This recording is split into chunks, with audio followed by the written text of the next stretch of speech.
Hello and welcome to knowledge zone channel. आज हम बात करने जा रहे हैं republic TV editor in chief Arnab Goswami के बारे में। अभी काफ़ी न्यूज़ में बने हुए हैं अर्नब गोस्वामी। काफ़ी इनका चैनल जो है टीआरपी के मामला में भी बीच में अभी न्यूज़ में था कि टीआरपी की फ्रॉडरी की है यहाँ अर्नब गोस्वामी के चैनल रिपब्लिक टीवी ने। उसको लेकर वो काफ़ी न्यूज़ में थे। इसके अलावा सुशांत सिंह राजपूत के मैटर में भी इन्होंने काफ़ी इस केस को यहाँ पर पब्लिक के सामने रखा था और वो लगातार रिपोर्टिंग कर रहे थे सुशांत सिंह राजपूत मामले में, तो यहाँ पर से वो काफ़ी हाईलाइट हुए हैं। तो उसके बाद यहाँ पर मुंबई पुलिस ने उनके अगेंस्ट चैप्टर प्रोसीडिंग की है। क्या है चैप्टर प्रोसीडिंग, उसके बारे में जानेंगे। इसके अलावा कौन कौन से सेक्शन के अंडर इनको यहाँ पर समन करने की बात की गई है, उसके बारे में पूरी डिटेल्स के साथ जानेंगे। अगर आप मेरे चैनल पर नए हैं तो प्लीज़ मेरे चैनल को सब्सक्राइब करें ताकि मैं इसी तरह की न्यूज़ जो आपको दे सकूं। चलिए जानते हैं चैप्टर प्रोसीडिंग के बारे में। देखिए, चैप्टर प्रोसीडिंग जो है वो एक प्रिवेंटिव एक्शन है जो कि पुलिस लेती है किसी भी पर्सन के अगेंस्ट जिससे खतरा हो सोसाइटी में कि वहाँ किसी तरह का ट्रबल हो सकता है या सोसाइटी में जो पीस है वो डिसरप्ट हो सकती है, तो उस पर्सन के अगेंस्ट में चैप्टर प्रोसीडिंग की जाती है। ये एक तरह की प्रिवेंटिव एक्शन है, ना कि प्यूनिटिव एक्शन। प्यूनिटिव एक्शन में क्या होता है, पुलिस जो यहाँ पर प्यूनिटिव एक्शन लेती है उसमें उस पर्सन के अगेंस्ट में एफआईआर किया जाता है ताकि उसको पनिश किया जा सके।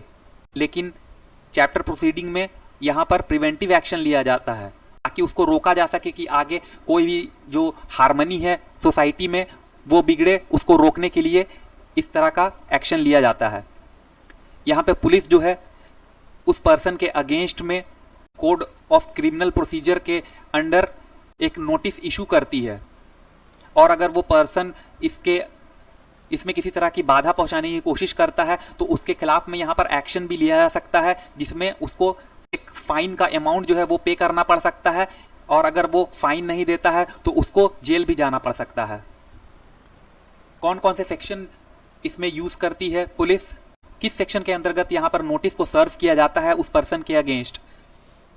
देखिए, जनरली जो है वो नोटिस जो इशू किया जाता है उस पर्सन के अगेंस्ट वो अंडर सेक्शन 111 ऑफ सीआरपीसी के अगेंस्ट किया जाता है। यहाँ पर उस पर्सन को एग्जीक्यूटिव मजिस्ट्रेट के आगे समन करना पड़ता है जो कि उस नोटिस को इशू करता है और वहाँ पर उस पर्सन को एक्सप्लेन करना पड़ता है कि क्यों उसके अगेंस्ट में जो बॉन्ड है गुड बिहेवियर का वो उससे क्यों साइन ना कराया जाए।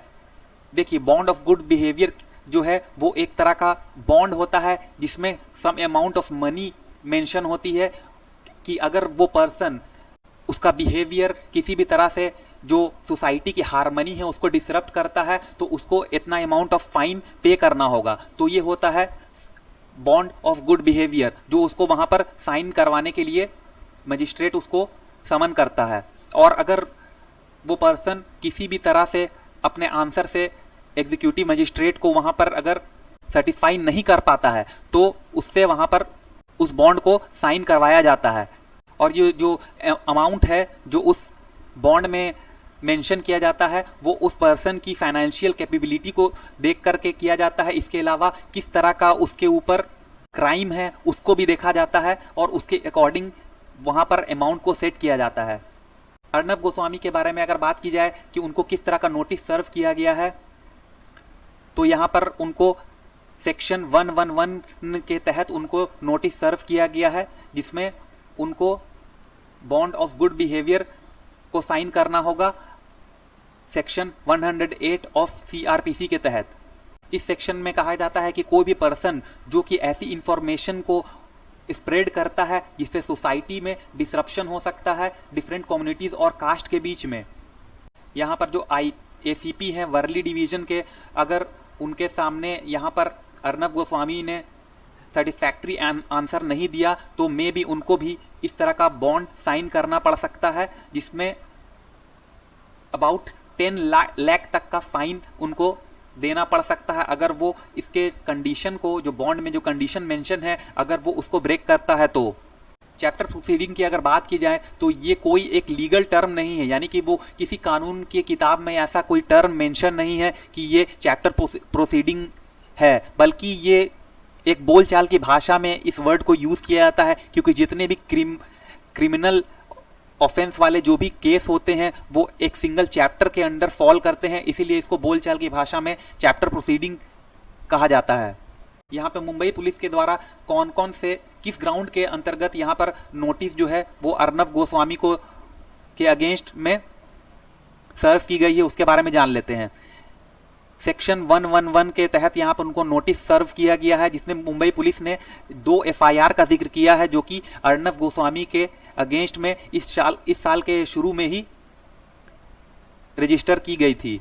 वो 2 एफआईआर के बारे में आपने काफी न्यूज में सुना भी होगा। पहली जो एफआईआर थी वो माइग्रेंट लेबर्स के बांद्रा रेलवे स्टेशन के पास इकट्ठा होने वाली न्यूज के बारे में थी।